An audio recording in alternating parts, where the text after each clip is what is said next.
오늘의 주요 뉴스입니다. 코로나19 신규 환자는 19,629명으로 1주 전보다 7천여 명 늘었지만 2주 전보다는 2만여 명 줄어서 전반적 감소세를 유지했습니다. 위중증 환자는 387명으로 지난 11월 18일 이후 74일 만에 가장 적었고 사망자는 24명 발생했습니다. 실내 마스크 착용 의무가 어제부터 사라졌지만 여전히 길거리와 사무실 등에서는 마스크를 쓰는 사람이 많은 것으로 나타났습니다.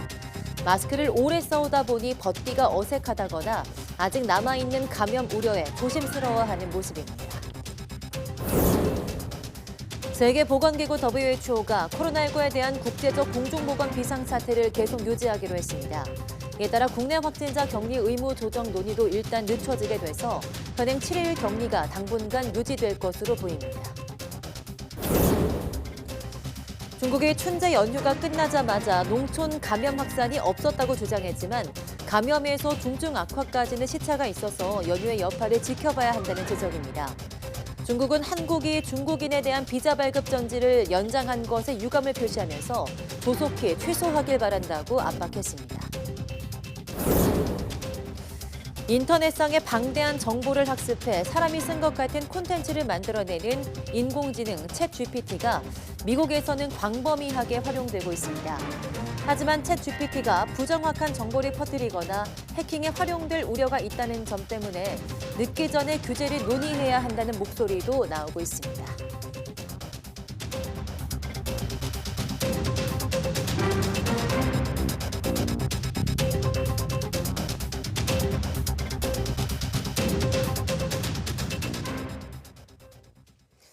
여러분 안녕하십니까? 1월 31일 사이언스 투데이 시작합니다. 오늘 0시 기준 코로나19 신규 환자는 19,629명으로 집계됐습니다. 1주 전보다는 7천여 명 늘고 2주 전보다는 2만여 명 감소했습니다. 신규 환자 가운데 국내 발생은 19,598명, 해외 유입은 31명입니다. 위중증 환자는 387명으로 지난 11월 18일 이후 74일 만에 가장 적었습니다. 사망자는 24명으로 누적 사망자는 33,444명입니다. 대부분의 실내 공간에서 마스크 착용 의무가 해제된 첫날, 사람들은 해방감을 느끼면서도 한편으로는 어색하고 혼란스럽다는 반응도 많았습니다. 특히 아직도 마스크를 써야 하는 공간과 그렇지 않은 구간이 나눠져 있어서 더욱 그런 모습이었습니다. 윤성훈 기자가 보도합니다. 실내 마스크 해제 첫날 지하철역입니다. 이곳 지하철역 플랫폼에서는 마스크를 벗고 있어도 괜찮습니다. 그러나 전철을 탈 때와 버스, 택시 등 대중교통을 이용할 땐 반드시 마스크를 착용해야 합니다. 일부 승객은 마스크를 벗고 있다가 타기 직전에 마스크를 착용하기도 하지만 아직은 마스크를 대부분 착용한 상태입니다. 어색하고 귀찮다는 이유가 가장 많습니다. 일단 다 쓰고 있기도 하고 지하철 바로 타야 돼서 벗는 게 귀찮아서 일단 쓰고 있어요. 마을 경로당에 어르신들이 한데 모였습니다. 함께 어울려 노래를 부르고 춤을 추며 흥겨워합니다. 이전과 달라진 건 절반가량의 어르신들이 마스크를 착용하지 않았다는 겁니다. 마스크 착용에 대한 어르신들의 의견은 갈렸습니다. 노래교실 가서도 마스크를 쓰고 했어요. 그럼 힘들어요. 몇 배가 힘들어요. 마스크를 하고 노래교실 가서 노래하고 어디 가나 너무 힘들었어요. 근데 해제되면 좋겠어요. 감기도 예방되고 사실 요새 이게 이제 한 2년, 3년 가까이 마스크를 쓰다 보니까네 밭에 나가면 허전해서 안 찍고는 허전해서 좀 그래요. 대형마트 풍경도 달라졌습니다. 이전과 달리 마스크를 벗고 자연스럽게 대화를 나누는 모습이 눈에 띕니다. 안경에 김이 차가지고 막 물건 보기도 힘들고 그랬는데 마스크 벗으니까 훨씬 편한 것 같아요. 막 안경에 김도 안 차고 막 돌아다니면서 편하고 숨쉬기도 편하고. 그래도 불안함은 감출 수 없습니다. 예방 차원에서 쓰고요. 뭐 나이도 70이나 되고 아직은 코로나가 나오고 있고 감기도 무섭고 그래서 쓰거든요. 어디서 쓰지 않아도 되고 어디선 반드시 써야 하는지 기준 자체도 여전히 헷갈립니다. 대형마트에선 벗어도 되지만 마트 안 약국은 써야 하는 게 대표적입니다. 헷갈릴 때 있겠죠. 몰라요. 그냥 이거 써야 되는 쓰지 않아도 되지만 쓰는 게 편한 상황. 그만큼 코로나와 함께한 지난 3년은 우리에겐 너무도 길고 힘든 시기였지만 우리 몸과 마음은 아직 거기에 머물러 있습니다. YTN 윤성훈입니다. 실내 마스크 착용 의무가 권고로 바뀌면서 공연장과 영화관 등 문화공간에도 자유가 허용됐습니다. 업계는 물론 환영하는 분위기였는데요. 관객들은 밀폐된 공간에서는 아직 이르다며 대부분 마스크를 착용하는 모습이었습니다. 홍상희 기자입니다. 실내 마스크 의무 해제 첫날, 영화관을 찾은 관객 대부분은 마스크를 착용했습니다. 아무래도 애들이 좀 불편해서 실내에서 많이 벗게 되긴 하겠지만 뭔가를 먹고 하면은 그 공간에서 감기도 많이 옮길 테고 감염 위험이 완전히 사라지지 않은 상황에서 밀폐된 공간은 아직 조심해야 한다는 의견이 많았습니다. 극장에서는 많은 사람들도 좀 인파가 많이 몰리니까 마스크를 착용하고 있는 게 아무래도 감염에 좀 안전하지 않을까 해서. 코로나19로 2년 넘게 직격탄을 맞았던 업계에서는 무조건인 의무보다 자율성이 불러올 활기를 기대하고 있습니다. 마스크 착용에 대한 고객의 심리적 부담도 해소될 것으로 보여서 극장가 활성화에 도움이 될 것으로 기대하고 있습니다. 미술관과 전시장을 찾은 관람객들도 대부분 마스크를 착용했지만 마음만은 모처럼 가벼워졌습니다. 이미 걸렸던 경험이 있고 이제 해제한다는 소식 듣고 계속 그것만 기다렸던 것 같아요.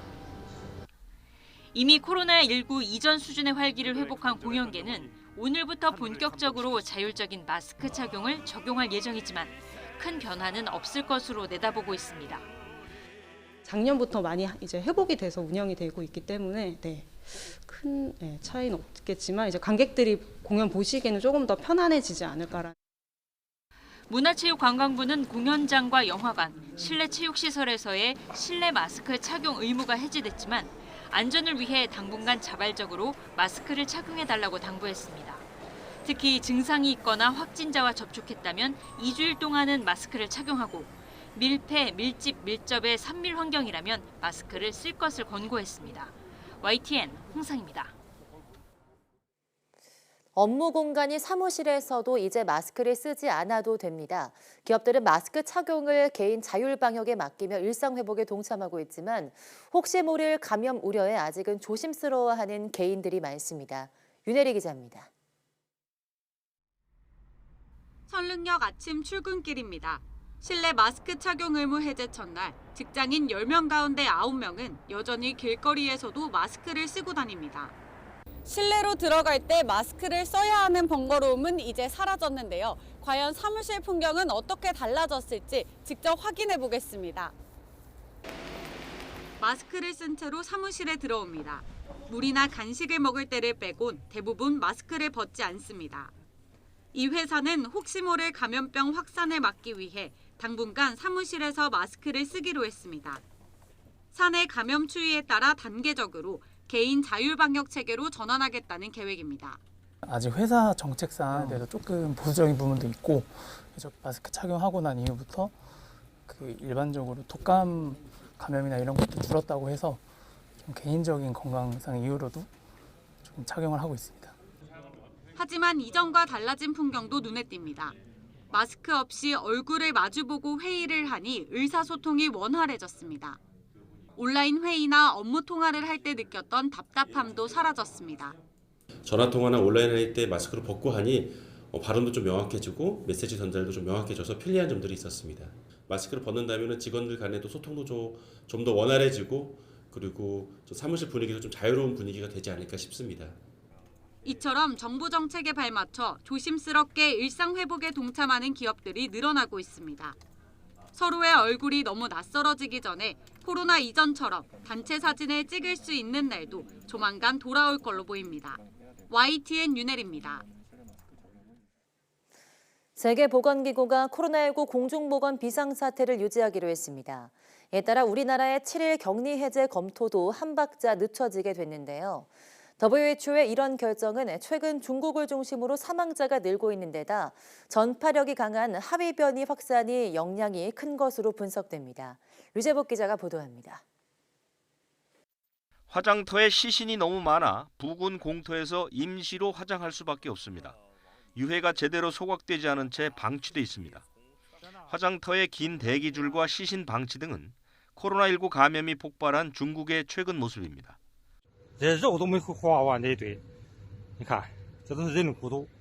해제 기대가 컸던 코로나19 공중보건 비상사태가 유지된 건 중국의 이런 상황 탓이 큽니다. 제로 코로나 정책을 벌인 뒤 순식간에 퍼진 감염으로 수많은 사람이 목숨을 잃었습니다. 게다가 중국 정부가 사망률이나 입원율 등 정보를 공유하지 않아 상황 파악조차 쉽지 않다고 봤습니다. 여기에 전파력이 매우 강한 오미크론 하위 변이 역시 확산하는 점 등도 비상사태 해제를 어렵게 했습니다. The committee has advised me that, in its view, COVID-19 remains a global health emergency, and I agree. 이에 따라 지난 2020년 1월 말 선포된 공중보건 비상사태는 3년을 넘기게 됐습니다. 비상사태는 세계 보건기구가 내릴 수 있는 최고 수준의 공중보건 경계 선언입니다. 비상사태 해제 여부는 석 달 뒤에 열릴 긴급위원회 회의에서 다시 논의될 예정입니다. YTN 유재부입니다. 중국은 춘제 연휴가 끝나자마자 우려했던 농촌 감염 확산은 없었다며 코로나19 대유행이 막바지에 이르렀다고 주장했습니다. 우리나라의 비자 유예 조치에 대해서도 직접 유감을 표시하면서 조속히 취소하길 바란다고 압박했습니다. 베이징 강정규 특파원이 보도합니다. 불과 한 달 전 병원과 장례식장 앞에 섰던 긴 줄은 공항과 기차역, 관광지 등으로 옮겨갔습니다. 3년 만에 재현된 인구 대이동에 농촌 지역 감염 확산에 대한 우려가 높았습니다. 그러나 중국 방역당국은 춘제 연휴가 끝나자마자 그런 일은 없었다고 결론지었습니다. 春节期间农村地区的疫情总体平稳，没有出现疫情上升的情况。 지난해 12월 방역 조치 완화 이후 발병 통계를 내놓으며 감염 상황이 막바지라고 주장했습니다. 발열 진료소를 찾은 환자 수는 이미 지난달 23일 정점을 찍었고 중증 환자와 사망자 수는 그로부터 약 2주 뒤인 1월 초에 최고점에 도달했다는 겁니다. 仍旧呢是以这个 BA.5.2 和这个 BF7 为主，没有发现新的变异株输入。 그러나 중국 당국이 발표한 수치를 보더라도 감염에서 중증 악화까지 2주가량의 시차가 있습니다. 지금은 춘제 기간 농촌 지역에 감염 확산이 없었다고 단정짓긴 이른 시점입니다. 무엇보다 병원 밖의 상황이 수치에 반영되지 않았기 때문에 신뢰성에 의문이 끊이지 않습니다. 우리 방역 당국이 중국인에 대한 비자 제한 조치를 한 달 더 연장한 이유입니다. 중국은 그 이틀 만에 일본에만 비자 발급을 재개하면서 우리 정부에 불만을 표시했습니다. 延长暂停签发中国公民赴韩国的签证措施感到遗憾。我们希望韩方尽快取消不合理的做法。 이제 중국의 보복 조치는 온전히 우리나라만을 겨냥하게 됐습니다. 여기에 더해 걸릴 만큼 다 걸렸다는 발표로 압박 수위를 높이고 있습니다. 베이징에서 YTN 강정규입니다. 미국은 코로나19에 대한 공중보건 비상사태를 3년여 만인 오는 5월 11일 종료하기로 했습니다. 미국 백악관은 현지 시간 30일 공중보건 비상사태의 즉각 종료를 요구하는 공화당의 하원 결의안에 성명을 통해 반대 입장을 표명하면서 이 같은 일정을 밝혔다고 AP통신이 보도했습니다. 백악관 예산관리국은 정부 정책에 대한 성명에서 조 바이든 대통령이 5월 11일 종료하기 위해 비상사태를 연장한 것이라고 설명했습니다.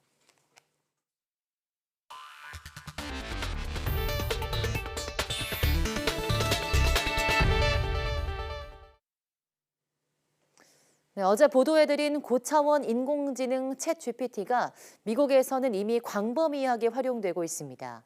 학교 숙제뿐 아니라 의회 연설물, 뉴스 기사까지 막힘없이 작성해 사용자가 급증하고 있는데 동시에 규제 필요성을 외치는 목소리도 나오고 있습니다. 워싱턴 권준기 특파원이 보도합니다. The United States-Israel Artificial Intelligence Center Act will allow us to tap into the expertise of both countries and draw upon each other's resources to explore and develop cutting-edge AI advancements. 미 하원 오친클로스 의원이 읽은 이 연설문은 사람이 아닌 인공지능 AI가 작성한 글입니다. 챗GPT의 법안의 중요성을 소개하는 하원 연설문을 100단어로 작성하라고 입력해 뽑아낸 겁니다. 연설문 문장이 워낙 자연스러워 AI가 쓴 걸 눈치채지 못할 정도입니다. I wanted to draw attention to this technology on the floor of Congress so that policymakers can start engaging in this debate now. 아이폰 출시에 비견될 정도로 화제를 낳고 있는 챗GPT는 인터넷에 있는 방대한 양의 글을 학습해 사람이 쓴 것 같은 콘텐츠를 스스로 만들어냅니다. 출시 2달 만에 하루 이용자 1000만을 돌파하자 검색 엔진을 대체할지 모른다는 위기감에 구글이 대책회의를 소집했습니다. 숙제를 대신해주는 용도로 각광을 받다 보니 학교에도 비상이 걸렸고 챗GPT로 쓴 글을 잡아내는 AI까지 등장했습니다. My own high school English teacher was telling me that, yeah, students, they have no doubt that their students are all using this. CNN은 기자가 아닌 챗GPT가 쓴 방송기사 문장으로 챗GPT 현상을 소개하는 기사를 썼고 뉴미디어인 버즈피드는 챗GPT와 제휴를 맺고 기자 역할을 AI에게 맡기기로 하자 주가가 120% 폭등하기도 했습니다. 미국 국방정보체계국은 감시 대상에 챗GPT 등 생성형 AI를 추가했습니다. 반면 AI를 통해 부정확한 정보가 광범위하게 퍼지거나 해킹에 활용될 우려가 있다는 점을 들어 미 의회에서는 더 늦기 전에 인공지능에 대한 규제를 논의해야 한다는 목소리도 나오고 있습니다. 워싱턴에서 YTN 권중기입니다. 미국에서 중국 동영상 공유 플랫폼인 틱톡에 대한 규제가 강화되고 있는 가운데 틱톡 최고 경영자가 미 연방 하원 청문회에 참석하기로 했습니다. 월스트리트 저널은 하원 에너지통상위원회가 오늘 3월 23일 개최하는 청문회에 저우 CEO가 출석해 의원들의 질문에 답변하기로 했다고 보도했습니다. 에너지통상위원회 위원장인 캐시 맥모리스 로저스 의원의 성명을 통해 틱톡은 중국 공산당이 미국인 사용자의 정보에 접근하도록 허용했다며 개인정보 문제가 청문회의 핵심 안건이 될 것이라고 예고했습니다. 에너지통상위 측은 저우 CEO가 자발적으로 청문회에 출석하기로 했다고 전했습니다. 가뜩이나 추운데 난방비 인상으로 힘겹게 겨울을 보내는 분들이 많은데요. 경기도가 긴급자금을 투입해서 난방 취약계층에 대한 지원을 강화합니다. 김학무 기자입니다. 어린이 20여 명이 다니는 지역 아동센터입니다. 이곳에 이달 난방비는 23만 5천 원으로 작년보다 10만 원이 더 나왔습니다. 시에서 주는 운영비는 한 달 140만 원. 이 돈으로 난방비 등 관리비와 교육비까지 모두 충당해야 하는데 최근 난방비가 갑자기 올라 아이들 교육 프로그램 비용이 부족할 지경입니다. 깎아서 되는 부분이 아니니까 그렇게 되면 결국 프로그램비 아이들한테 직접 해야 되는 그 프로그램비가 줄어들 수밖에 없어요. 이 경로당은 지난해 완공된 아파트 단지에 있어 시설은 훌륭하지만 실내는 별로 따뜻하지 않습니다. 지난달 10만 원이던 난방비가 이번 달에는 20만 원으로 올라 운영비가 빠듯해졌기 때문입니다. 지원이 없으면 이게 힘들죠. 여기 저기 지원금으로 나와서 이거 부식비로 쓰라는 거 그거 여기 그걸로 내고 또 이거 안 되죠. 경기도가 각종 사회복지시설이나 노숙인 등 난방 취약계층에 대한 지원을 강화합니다. 200억 원 규모의 예비비와 재해구호기금으로 취약계층 43만 5천여 명, 시설 6천여 곳의 난방비를 지원합니다. 기초생활수급 대상자 노인과 장애인, 경로당, 지역아동센터 등에 기존보다 2배 정도 지원하고 그동안 지원하지 않았던 노숙인 시설 18곳에도 지원합니다. 아울러 난방 위기로 어려움을 겪는 복지 사각지대 발굴과 지원에도 최선을 다하겠습니다. 경기도는 현재 운영 중인 긴급복지 한라인 전화를 통해 난방이 어려운 가정이나 시설 등을 찾아 지원할 방침입니다. YTN 김학무입니다. 내일부터 서울의 택시 요금이 오르고 4월엔 버스와 지하철 요금 인상도 기다리고 있습니다. 오세훈 서울시장은 기재부가 생각을 바꾸면 대중교통 요금 인상폭을 줄일 수 있다고 밝혔습니다. 김종균 기자입니다. 2월 1일 새벽 4시부터 서울의 중형택시 기본요금이 1,000원 오릅니다. 기본 거리는 현행 2km에서 1.6km로 줄어듭니다. 요금 미터기가 더 많이 오르고 오르는 속도도 더 빨라지는 셈입니다. 이어 이르면 4월 서울의 지하철과 시내버스 요금 인상도 대기 중입니다. 노인, 무임승차 등으로 인해 계속 불어나는 적자를 감당하지 못해 8년 만에 요금을 올리기로 했습니다. 인상폭은 300~400원이 거론되는데 오세훈 서울시장은 기획재정부가 도와주면 조정이 가능하다고 밝혔습니다. 지하철 무임 수송, 손실 보전을 양당은 다 도와주려고 각고의 노력을 했는데 기재부가 끝까지 반대를 폈습니다. 전작년에 지하철 탑승 시위는 절대 용인될 수 없다고 못 박았습니다. 이미 발생한 손해액도 소송을 통해 반드시 받아내겠다고 말했습니다. 전작년이 사회적 약자라고 생각지 않습니다. 오히려 예측하지 못한 상황에서 지하철 운행이 지연됨으로써 불가 예측적인 손해와 손실을 보시는 시민 여러분들이 사회적 약자죠. 올해 시정 방향으로 서울의 도시 경쟁력 향상을 위한 한강 르네상스 2.0 추진 의지도 밝혔습니다. 다음 달 구체적인 밑그림을 발표합니다.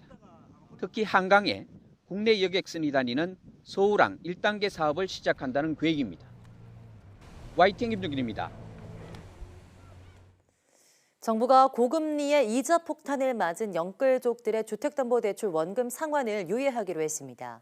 또 소액이 급한 서민들을 위해서 긴급생계비를 100만 원까지 빌려주고 자영업자에 대한 대출 지원도 확대하기로 했습니다. 김지선 기자가 보도합니다. 지난해 한국대부금융협회가 분석한 미등록 대부업체 이자율은 연 414%. 원금의 4배가 넘는 이자를 약속하면서까지 빌려간 금액은 평균 382만 원입니다. 정부가 소액이 급한 서민들을 위해 오는 3월 말부터 연 15.9%로 100만 원까지 빌릴 수 있는 긴급 생계비 대출을 시작합니다. 이미 연체가 있어도 이용이 가능하고 만기 1년 동안 100만 원을 빌릴 경우 이자는 13,000원 정도입니다. 고금리로 연체율에도 빨간불이 켜졌습니다. 시중은행 대출 연체율이 크게 늘었는데 특히 개인 사업자와 신용대출 연체율 상승폭이 컸습니다.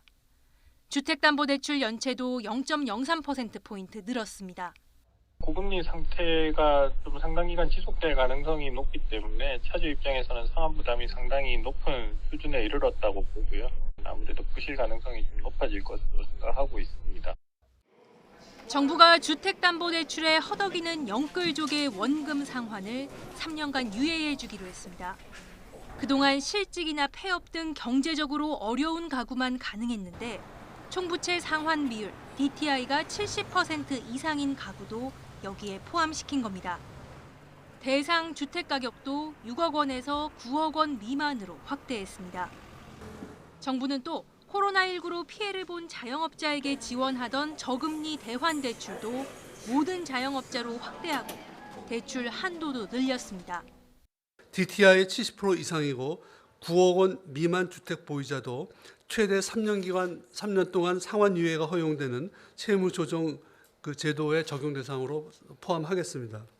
부동산 연착륙을 유도하기 위한 다주택자의 규제 지역 내 주택담보대출 허용안은 오는 3월 말까지 마무리한다는 방침입니다. YTN 김지선입니다.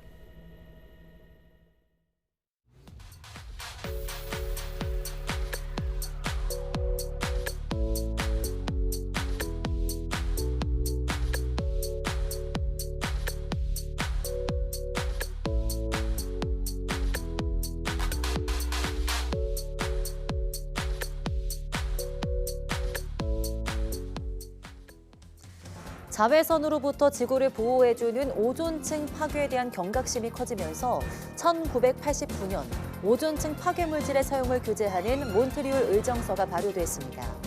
그 후 30년 넘는 시간 동안 전 지구적으로 원인 물질로 꼽힌 프레온가스 사용이 금지됐고 이러한 꾸준한 움직임에 지구도 화답하고 있다고 하는데요. 오늘 오후 사이언스 투데이 날씨와 개론에서는 유엔이 발표한 오존층 회복 보고서에 대해 이야기 나눠보겠습니다. 많은 시청 바랍니다. 함께해 주신 여러분 고맙습니다.